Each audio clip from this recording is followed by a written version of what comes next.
पवन सिंह का स्टारडम नीचे गिराने के लिए दो यूट्यूबर जी जान से लग गए हैं। एक मगहिया जवान से गौतम सिंह और दूसरा राजन सिंह। ये दोनों भाई एक पेंदी का लोटा है। पवन सिंह से आशीर्वाद भी लेता है पैर छूकर, और कुछ भी कंट्रोवर्सी होता है तो सबसे पहले पवन सिंह जी को टारगेट करता है। पहले वीडियो को गर्दा उड़ा कर शेयर कर दीजिए जहां से भी देख रहे हैं। 2-3 दिन से देख रहा हूं मैं, लगातार टारगेट कर रहे हो। एक बात तो है, पवन सिंह एक हफ्ते के लिए सारे यूट्यूबर को रोजगार दे दिए हैं। सही ढंग से किसी को पता नहीं है कि आखिर मामला क्या है।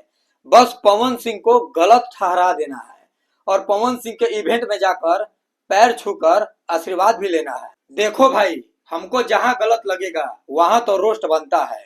2-3 दिन से भाई देख रहा हूं लगातार ये लोग आपस में मिलकर कॉल पे बात उत करके कि चलो पवन सिंह के टारगेट कर जाओ, पवन सिंह के टारगेट करो तो व्यू भाई अथाह मिली।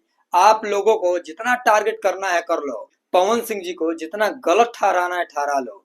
अगर पता ना हो ज्योति भाभी गलत है या पवन सिंह गलत है, अगर पता नहीं है तो बीच में बड़बड़ बड़बड़ नहीं करना चाहिए। जिसको आप लोग बदनाम कर रहे हो लगातार वीडियो बनाकर, एक दिन देखना उसी का तुम लोग तारीफ करोगे। ये मैं लिख कर दे रहा हूँ। पहले गौतम सिंह का बात कर लिया जाए। ये भाई वीडियो बनाता है ना गौतम सिंह, किसी का रिस्पेक्ट नहीं करता है, सबको भाई अरे तरे करके बात करता है। आपका क्या लैंग्वेज यही है?